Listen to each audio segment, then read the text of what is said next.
God's. कहानी की शुरुआत में हमें लिवाई को दिखाया जाता है, जो पहले यूएस आर्मी में एक शार्प शूटर था, पर अब वह आर्मी छोड़ चुका है। एक मिस्टीरियस लेडी उसे अपने पास बुलाती है और कहती है कि मेरे पास तुम्हारे लिए खास मिशन है। तुम्हें यूएस और रशिया के बॉर्डर पर बने एक टावर पर 1 साल के लिए पहरा देना होगा, जिसके बदले तुम्हें अच्छे खासे पैसे दिए जाएंगे। ये एक सीक्रेट मिशन है। लिवाई उसकी बात मान जाता है। दूसरी तरफ हमें रशिया में एक लड़की को दिखाया जाता है, जिसका नाम ड्रासा है।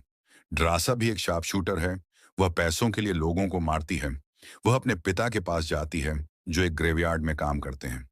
उनकी तबीयत बहुत ज्यादा खराब होती है, इसीलिए वह अपनी बेटी ड्रासा से कहते हैं कि अब मैं इस दर्द को और नहीं सह सकता। मैंने तय किया है कि आने वाली 14 फरवरी को मैं अपनी जिंदगी का खात्मा कर दूंगा। तुम जहां भी रहो, आसमान में एक बार देखकर मुझे गुड बाय जरूर कहना। ये सुनकर ड्रासा बहुत इमोशनल हो जाती है। अब लिवाई को दिखाया जाता है, जिसे मिशन के लिए हेलीकॉप्टर में एक जगह पर छोड़ दिया जाता है, जहां से उसे 24 किलोमीटर पैदल आगे जाना होगा। अगले 2 दिनों तक वह पैदल चलते हुए उस जगह पहुंच जाता है, जहां पर उसकी मुलाकात एक दूसरे सोल्जर से होती है, जिसका नाम जेडी है। जेडी उसे बताता है कि पिछले 1 साल से मैं यहां पर हूं।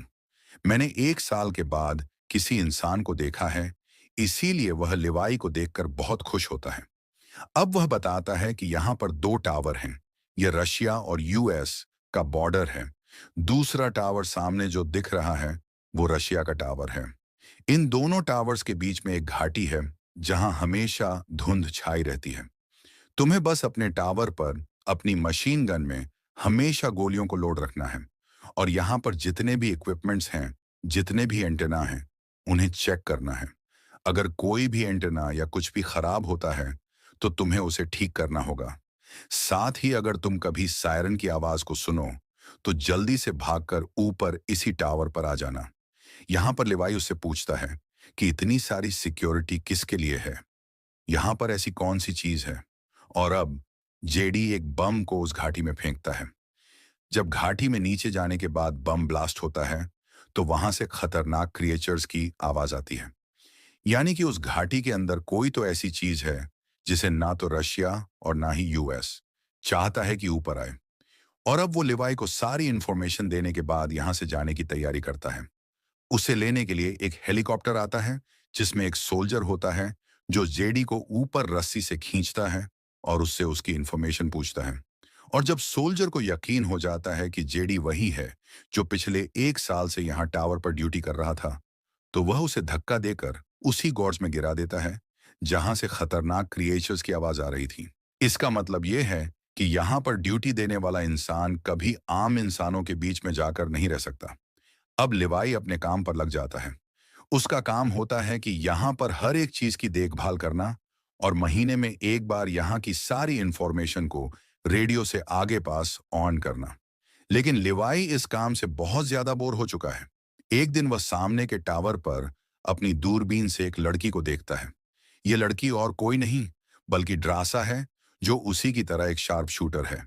पर यह दोनों अलग अलग देशों के लिए काम करते हैं, इसलिए इन्हें आपस में कांटेक्ट करने की इजाजत नहीं होती। 1 महीना बीत जाता है। एक दिन जब ड्रासा का बर्थडे होता है, तो वह जानबूझकर गोली चलाकर लिवाई का ध्यान अपनी तरफ आकर्षित करती है और एक बड़े से बोर्ड पर लिखती है, व्हाट्स योर नेम? दूरबीन से लिवाई देखता है। वह भी एक बड़े से कागज के टुकड़े पर लिखता है कि we are not allowed to contact each other, यानी कि हम एक दूसरे से कांटेक्ट नहीं कर सकते। ड्रासा लिखती है कि आज मेरा बर्थडे है, मैं जो चाहे वह कर सकती हूँ। और इसके बाद यह इसी तरह से एक दूसरे से लिखकर आपस में बातें करते हैं, जिस वजह से इनकी जान पहचान हो जाती है। इन दोनों को यह समझ में आ जाता है कि इन दोनों का निशाना अचूक है, और तभी ड्रासा देखती है कि नीचे गॉर्ज से कुछ क्रिएचर्स ऊपर आ रहे हैं। इसलिए वह उन पर निशाना लगाना शुरू कर देती है।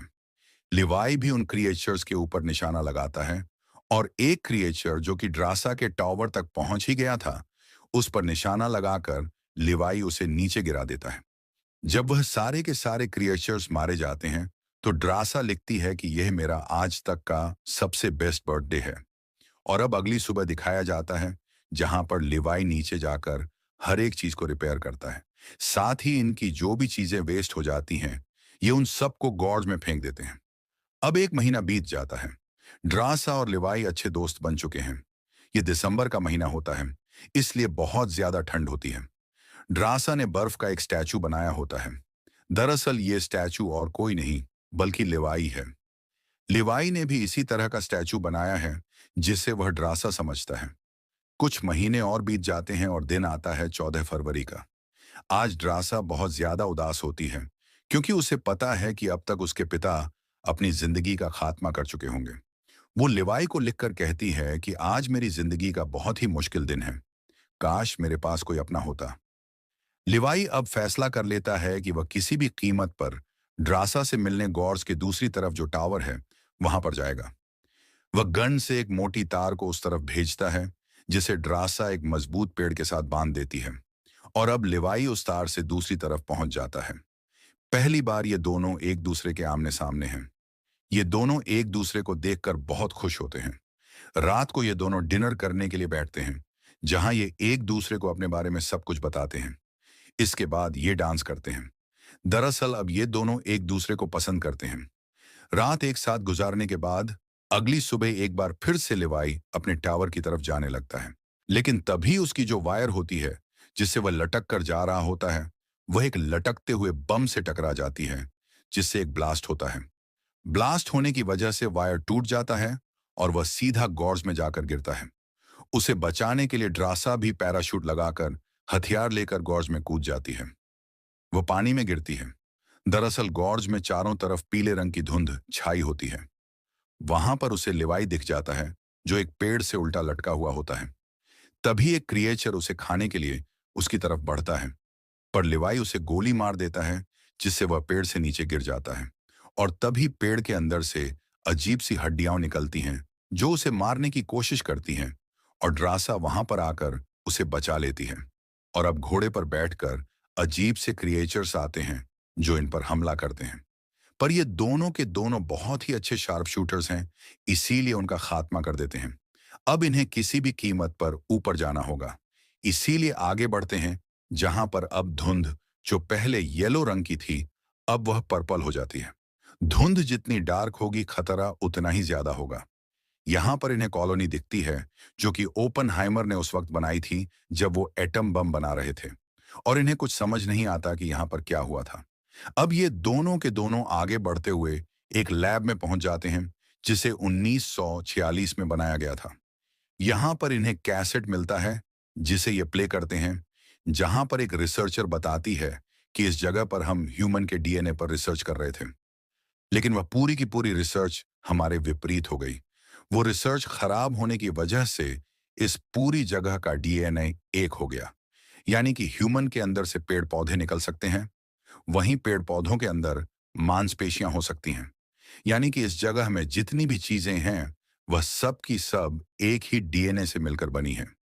अब यहां लिवाई देखता है कि कुछ और कंप्यूटर्स हैं, जो कि बहुत ज्यादा एडवांस हैं, यानी कि 1946 के नहीं हो सकते। वह उन कंप्यूटर्स को चेक करता है, जिससे उसे पता चलता है कि यहाँ पर कुछ ऐसी रिसर्च हो रही है, जिससे ह्यूमन के डीएनए को और ज्यादा एडवांस करके सुपर सोल्जर बना सकें। और ये रिसर्च और कोई नहीं बल्कि वही मिस्टीरियस लेडी करवा रही होती है, जिसने लिवाई और ड्रासा को हायर किया है। ये सारी की सारी रिसर्च ड्रोन के थ्रू हो रही है, क्योंकि यहाँ पर ह्यूमन नहीं आ सकते।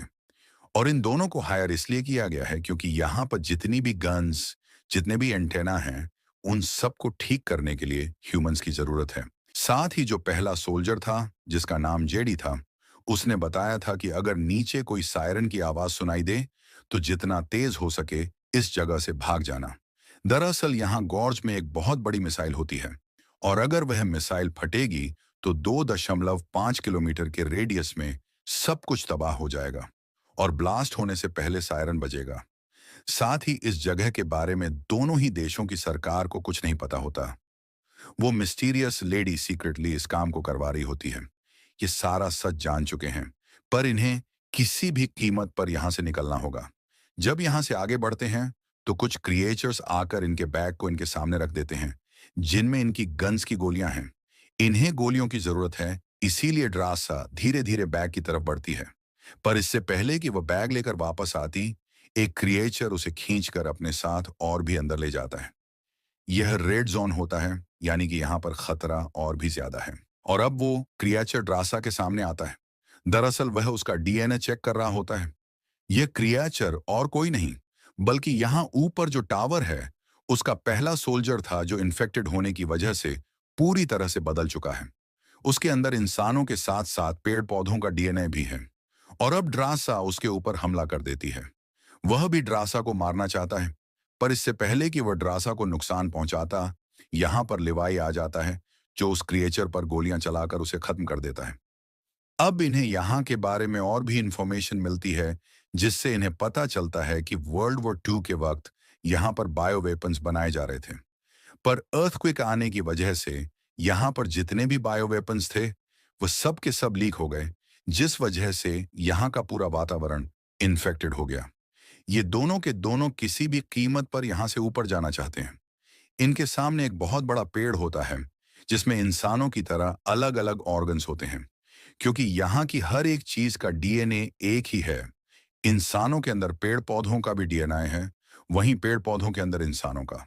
और अब ये धीरे धीरे बड़ी सावधानी से आगे बढ़ना शुरू करते हैं। तभी गलती से ड्रासा का पैर एक ऑन आगन के ऊपर पड़ जाता है, जिस वजह से वह पूरा का पूरा पेड़ एक्टिव हो जाता है। वह इनके ऊपर हमला कर देता है, पर लिवाई उस पेड़ को आग से जला देता है। आगे बढ़ते हुए इन्हें एक जीप मिल जाती है, और अब दोनों के दोनों उस जीप पर बैठकर बड़ी तेजी से यहां से निकलकर आगे बढ़ जाते हैं। ये पर्पल जॉन में पहुंच जाते हैं, जहां से इन दोनों ने अपने सफर को शुरू किया था। इन्हें वहां पर ऊपर से लटकती हुई वह वायर मिल जाती है, जिससे कि ये ऊपर जा सकते हैं। इसीलिए यहां पर लिवाई अपनी जीप को वायर के साथ बांध देता है, और अब धीरे धीरे वायर से ऊपर की तरफ जीप खींचना शुरू हो जाती है। और अब भी गॉर्ज के खतरनाक क्रिएचर्स जीप के साथ लटके हुए होते हैं, जो इन्हें मारना चाहते हैं।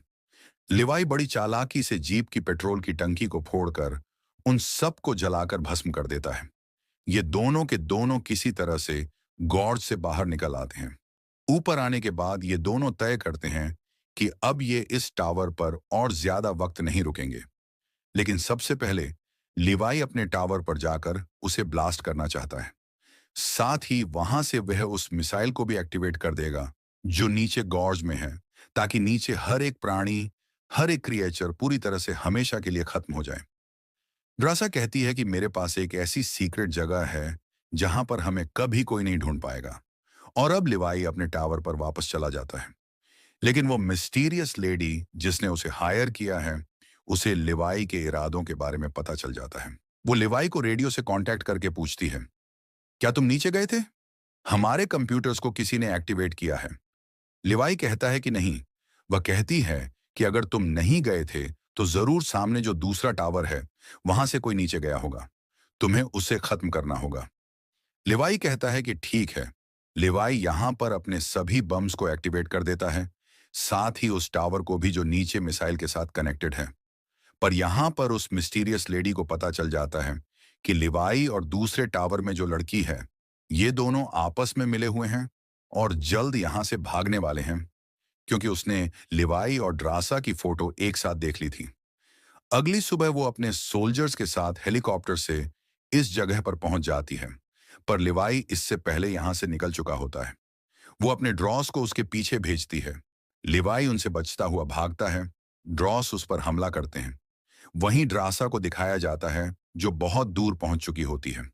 और अब लिवाई के सामने वह टावर है, जिसे ब्लास्ट करने से नीचे की मिसाइल एक्टिवेट हो जाएगी, जिससे इतना बड़ा धमाका होगा कि यहां हर एक चीज राख में बदल जाएगी। वह अपनी जिंदगी का सबसे बड़ा निशाना लगाता है। निशाना एकदम सटीक होता है। टावर के ब्लास्ट होने के साथ नीचे की मिसाइल भी फट जाती है, जिससे वह मिस्टीरियस लेडी अपने सभी सोल्जर्स के साथ मारी जाती है। नीचे जितने भी क्रिएचर्स होते हैं, वह सब के सब खत्म हो चुके हैं। पर लिवाई अब भी उस मिसाइल के रेडियस में होता है। साथ ही उसका पैर बुरी तरह से जख्मी है, इसीलिए वह भाग नहीं सकता। वो ऊपर झरने से नीचे कूद जाता है।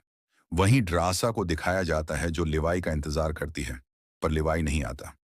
वह भी 5 दिनों तक एक केव में रहती है, क्योंकि वह गॉर्ज में गई थी और अगर 5 दिनों तक वह इन्फेक्टेड नहीं हुई तो वह यहां से चली जाएगी।